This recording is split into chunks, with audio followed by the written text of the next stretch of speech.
Relawan pasangan calon presiden dan calon wakil presiden Capres-Cawapres Prabowo Subianto, Gibran Rakabuming Raka, Muara, ditembak oleh orang tidak dikenal atau OTK. Polisi dituntut mengungkap kasus ini sebelum asumsi liar berkembang.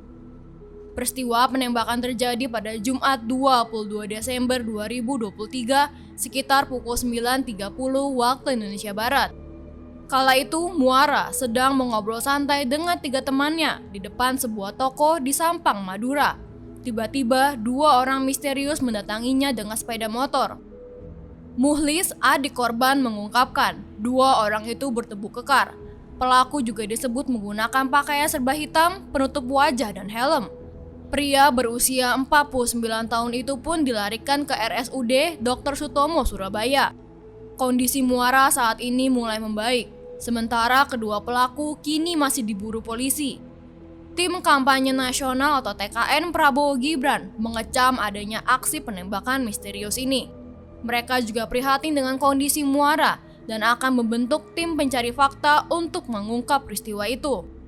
Kami akan menurunkan tim pencari fakta internal ke Madura untuk mencari informasi terkait dan menyampaikan informasi tersebut kepada penegak hukum, ucap tim hukum TKN Prabowo Gibran Habibur Rahman kepada Forum Keadilan Selasa 26 Desember 2023. Wakil Ketua Komisi 3 DPR RI ini juga memberikan instruksi kepada seluruh pendukung Prabowo Gibran, baik yang di Madura dan seluruh Indonesia. Ia meminta para pendukung untuk bersikap tenang dalam menanggapi peristiwa ini.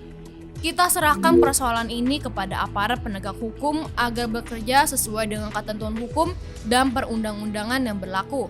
Jangan sampai ada aksi sepihak karena hanya akan memperkeruh situasi, ungkapnya.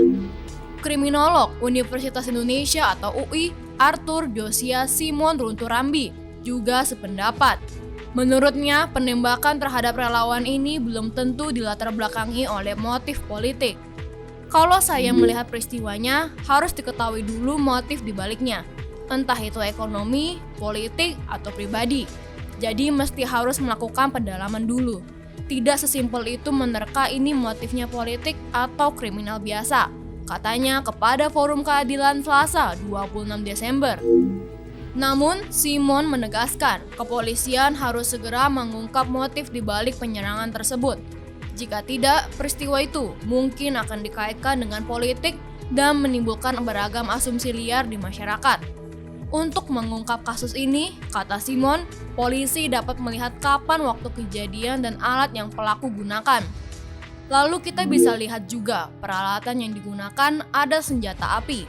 Senjata apinya jenis apa? Apakah pistol atau apa? Dari petunjuk itu sebetulnya bisa diungkap dan segera terjawab, jelasnya. Pandangan yang sama juga datang dari kriminolog UI Adrianus Eliasta Sembiring Meliala. Menurutnya, kejadian penembakan itu harus dicek motifnya secara pasti. Adrianus menjelaskan, di beberapa kasus terdahulu juga terdapat aksi kriminal yang tidak terkait dengan statusnya. Korban misalnya dikenal sebagai pengurus partai A, caleg dari partai B, atau pejabat dari instansi C, ternyata setelah diselidiki itu hanya masalah pribadi saja antar orang. Mesti dicek dulu, jangan gampang mengkaitkan dengan politik, katanya kepada Forum Keadilan Selasa 26 Desember. Dari hasil analisisnya, Adrianus berpendapat bahwa pelaku bisa dikatakan sudah melakukan perhitungan yang matang. Hal itu dapat dilihat dari aksi mereka dan peralatan yang digunakan. Bisa jadi mereka profesional.